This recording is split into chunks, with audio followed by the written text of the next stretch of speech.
నా పేరు గోడి నరసింహాచారి. నా శ్రీమతి గోడి విజయలక్ష్మి, జీవీఎంస్ 38వ వార్డు కార్పొరేటర్.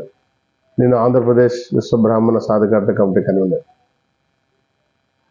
గత 100 రోజులుగా తీసుకున్నటువంటి తెలుగుదేశం కూటమి ప్రభుత్వం ఏదైతే ఉందో ఇది మంచి ప్రభుత్వం అని ప్రజలందరూ కూడా అనుకుంటున్నటువంటి విషయాన్ని ఒక ఇంటెలిజెన్స్ ద్వారా రాష్ట్ర ముఖ్యమంత్రి వర్యులకు చేరవేస్తే వారు ఈ 100 రోజుల్లో వారు ఇచ్చినటువంటి హామీల్లో ఏ హామీలు నెరవేర్చాం, సుమారు 10 లక్షల కోట్ల రూపాయలు అప్పుల పాల్లో ఉన్నటువంటి ఆంధ్రప్రదేశ్ రాష్ట్రంలో ఉన్నప్పటికీ ఎక్కడా కూడా వెనకడు వేయకుండా ధైర్యంగా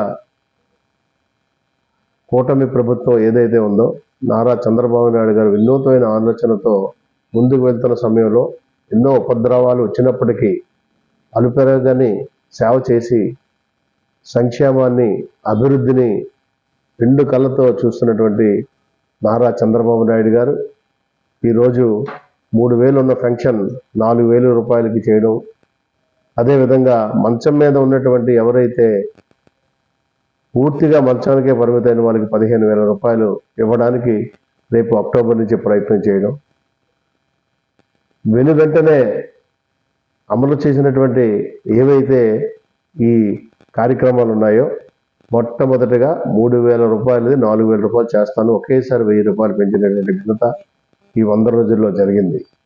అదేవిధంగా నిరుద్యోగులకు ఏదైతే వారు ప్రకటన చేశారో ఆ ప్రకటన ప్రకారం వారికి ఉద్యోగాలు కల్పించే విధంగా నోటిఫికేషన్ జారీ చేయడం, అదేవిధంగా ఎవరైతే ఈ అప్పులు చేసినటువంటి వ్యవహారం ఉందో గత ప్రభుత్వం చేసినటువంటి అప్పులపై సమీక్ష చేసి వారి మీద ఒక ఎంక్వైరీ చేయడం, ఏదైతే నిరుపేదలకి మనం గతంలో అనుకున్నాం గ్యాస్ సిలిండర్లు ఉచితంగా ఇస్తామని, అది దీపావళి నుంచి ఇస్తానని మళ్ళీ అనౌన్స్ చేయడం, వారు వేసిన ప్రతి అడుగు కూడా సంక్షేమానికి గతంలో మాట ఇచ్చారు, ఆ మాట ప్రకారం వారు ముందుకు వెళ్తున్నారు. ప్రస్తుతం అసలు 100 సంవత్సరాల కిందట కూడా ఇటువంటి వరద రాలేదు, ఇటువంటి దుస్సంఘటన జరగలేదు. అలాంటి విజయవాడ మహానగరంలో, విజయవాడలో బ్రహ్మాండమైన పారిశ్రామిక నగరం, అటువంటి పారిశ్రామిక నగరంలో వచ్చినటువంటి వరద తాకిడిని వారం రోజులు ఆయన అక్కడే సమీక్షించేసి వరద బాధితులకు సేవ అందించినటువంటి ఘనత, 1000 నోళ్ళలో వారిని పొగుడుతున్నటువంటి ఘనత, ఆ ఘనత వల్లే నారా చంద్రబాబు నాయుడు గారి ప్రభుత్వం మంచి ప్రభుత్వం అని చెప్పి ప్రజలందరూ అనుకోవడం వల్ల ఈ కార్యక్రమాన్ని చేపట్టాం. ఇది రాబోయే రోజుల్లో ఈ 100 రోజులు 1000 రోజులు జరుగుతాయి. అంతేకాకుండా మేము ఘంటాపథంగా చెప్తున్నాం, 15 సంవత్సరాలు 3 పర్యాయములు ఈ కూటమి ప్రభుత్వం ఉంటుంది. ప్రజలందరూ కూడా మళ్ళీ మీరే కావాలి అన్నటువంటి దీంతో ఈ 100 రోజులకే సాటిస్ఫై అయ్యారంటే రాబోయే రోజుల్లో కూడా సంపూర్ణమైనటువంటి మద్దతు ఉంటుంది. ఈలోపు వైసీపీ చేసిన పాపాలు ఏవైతే ఉన్నాయో అవన్నీ కూడా ఒక్కొక్కటిగా బయటపడుతూ ఎవరు చేసినటువంటి పాపాలు, ఎవరు చేసిన తప్పులు వాళ్ళకే శాపాలుగా మారుతాయి అన్నటువంటి నానుడు ఏదైతే ఉందో ఇప్పుడు వారికి సాక్షాత్ కలియుగ దైవమైన వెంకన్న స్వామి యొక్క లడ్డూలో ఉన్నటువంటి నెయ్యినే వారు ఆ విధంగా చేసినటువంటి సంఘటన మనం డిడిసి రిపోర్ట్ ద్వారాగా చూసుకోవడం, ఒక్కసారిగా భక్తుల మనోభావాలు ప్రపంచవ్యాప్తంగా దెబ్బతినడం చేస్తుంటే దైవ పాలిటిక్స్ అని అంటున్నారు. చేసిన తప్పును ఒప్పుకుంటే క్షమా అర్హుడైనటువంటి వెంకటేశ్వర స్వామి క్షమిస్తాడు, ఆశీర్వదిస్తాడు, మళ్ళీ మీకు నిలబడడానికి అవకాశం ఉంటుంది తప్ప మీరు ఆ విధంగా చేయడం అనేది చాలా పొరపాటు.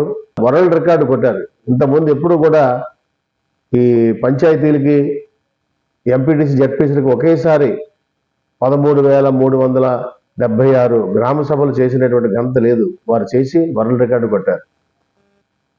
అదేవిధంగా భగవంతుని యొక్క ఆశీర్వాదంతో మున్ముందు ఇంకా పటిష్టంగా అందరూ కూడా కలిసి ఉండాలి. వారు ప్రతిసారి అంటుంటారు సుదీర్ఘంగా మనం కలిసి ఉండాలి, కూటమి ప్రభుత్వం రాబోయే రోజుల్లో ప్రజలకు సేవ చేయాలి అని అంటుంటారు. ఈ 100 రోజులు కూడా సస్యశ్యామలంగా చేశారని ప్రజలు అనుకుంటున్నారు.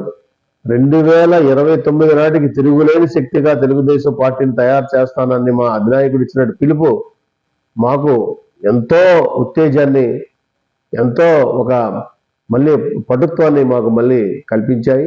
మా మంచి ప్రభుత్వం ఇది, మీ ప్రభుత్వం, ప్రజల యొక్క ప్రభుత్వం, ప్రజా పాలన కోసం మీరు ఎంచుకున్నటువంటి ప్రభుత్వం, ప్రజల కొరకు, ప్రజాస్వామ్యం కొరకు, ప్రజాస్వామ్య బద్ధతగా ఎన్నికైన ప్రభుత్వం, ఇది ఒక మంచి ప్రభుత్వం, మీకు సదా మీ సేవలో ఉంటాము.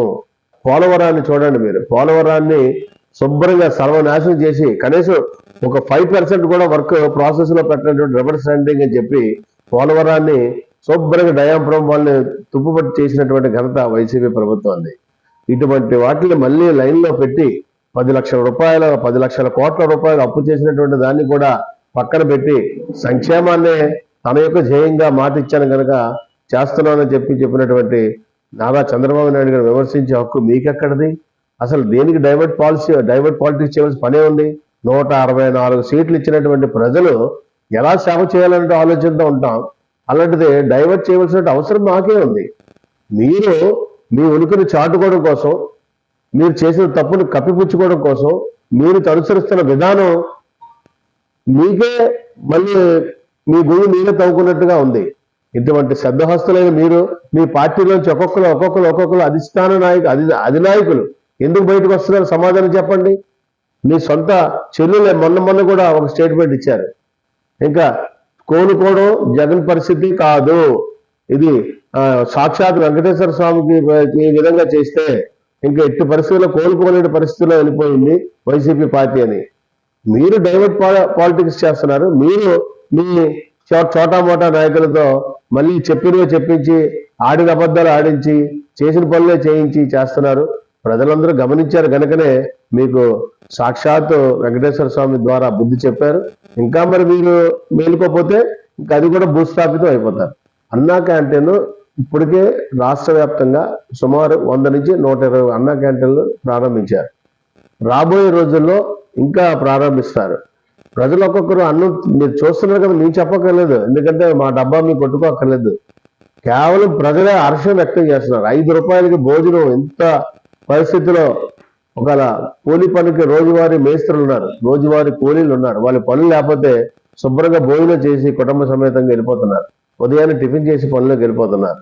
ఈ విధంగా వాళ్ళు హ్యాపీగా ఫీల్ అవుతున్నారు రాష్ట్ర వ్యాప్తంగా ఉన్న వాళ్ళు. అంతకుముందు వైసీపీ ప్రభుత్వం దీన్ని తీసేసేటప్పుడు మా యొక్క నాయకులు గుంటూరు కానీ, విజయవాడ కానీ, విశాఖపట్నంలో కానీ సొంత డబ్బులతో పెట్టి అన్నా క్యాంటీన్లు నడిపించినటువంటి ఘటనలు కూడా ఉన్నాయి. అదే అమరావతిలో కూడా నడిపించిన ఘటనలు ఉన్నాయి. మీరు అమరావతి వచ్చే సంవత్సరానికి 2025 నాటికి చూడండి ఏ విధంగా దేదీప్యమానంగా ఉంటుందో, అదేవిధంగా పోలవరం ఎంత పరుగులు పెడతాదో. 12,500 కోట్ల రూపాయలు మొన్న గ్రాంట్ ఇచ్చారు రాష్ట్ర సెంట్రల్ ప్రభుత్వం. అదేవిధంగా 8,63,000 టిట్కో ఇల్లులు కానీ ప్రభుత్వం నుంచి నిర్మాణం చేయాలనేటువంటి ఒక ఆలోచనతో ఉన్నారు నారా చంద్రబాబు నాయుడు గారు. 3 సెంట్లు భూమి నుంచి 2 సెంట్ల భూమి వరకు ఇస్తామని చెప్పారు. పల్లెల్లో 3 సెంట్లు, పట్టణంలో 2 సెంట్లు ఇల్లు లేని నిరుపేదలకు ఇచ్చి ఇల్లు కట్టిస్తాం అనేటువంటి వాగ్దానం ఏదైతే ఉందో అదన్నీ కూడా అక్టోబర్, నవంబర్లో కూడా ప్రాసెస్లోకి వస్తాయి. రేషన్ కార్డుల ప్రాసెస్లోకి వస్తాయి.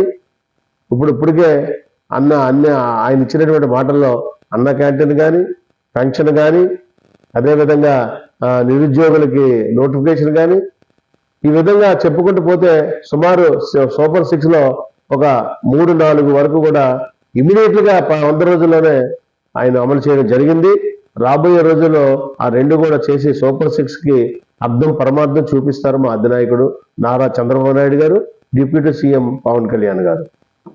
మాకు ఈ 100 రోజుల పాలనలో జనసేన అనేటువంటిది ఎక్కడా లేదండి. జనసేన కాదు, కూటమి, అందరూ కలిసికట్టుగా ఉన్నాము అనేటువంటి నినాదమే ఇక్కడ కనిపిస్తుంది తప్ప ఆయన జనసేన ఎమ్మెల్యే అని మేమేం భావించట్లేదు. ఎందుకంటే ఆయన కూటమి అభ్యర్థిగా మీ అందరూ కలిసిమెలిసి గెలిపించాం. మునుపెన్నడూ గత చరిత్రలో లేనటువంటి చరిత్ర సృష్టించాం. 64,500 ఓట్ల మెజార్టీతో గెలిపించాం. అది జనసేన టీడీపీయా లేదంటే బీజేపీ అని కాదు, ముగ్గురు కూడా కలిసి ఒక మహోన్నత శక్తిగా ఆవిర్భవించి ఆ వ్యక్తిని గెలిపించాం. ఎందుకంటే ఆయన బీసీ వ్యక్తి. ఇక్కడ ఉన్నది బీసీ యొక్క 52% పైసలకు 38 వార్డులో బీసీలు ఉన్నారు. విశ్వ బ్రాహ్మణులు, నాయి బ్రాహ్మణులు, పద్మశాలి, పల్లీలు, జాలర్లు, అలాగా ఈ మైనార్టీలు ఈ విధంగా మొత్తం అన్ని బీసీలు ఎక్కువ ఉన్నారు శాతం. అంచేత ఆయన్ని అత్యధిక మెజార్టీతో గెలిపించాం. ఎప్పుడు ఆయన అందుబాటులో ఉంటున్నారు, ఎప్పుడు ఫోన్ చేసినా స్పందిస్తున్నారు. ఇమ్మీడియట్ గా ఆయన వెళ్ళిన పని కూడా మేము చేసి పంపిస్తున్నారు. ఇది మత సామరస్యాలకు అతీతంగా ఉన్నటువంటి వార్డు అండి, 38వ వార్డు. ఇక్కడ ఏంటంటే వెంకటేశ్వర స్వామి ఉన్నారు, చర్చిలు 3 ఉన్నాయి, దర్గా ఉంది. అదే మత సామరస్యాలకు అతీతంగా ఉన్నటువంటి మా 1వ నియోజకవర్గాన్ని దక్షిణ నియోజకవర్గం కింద అయింది.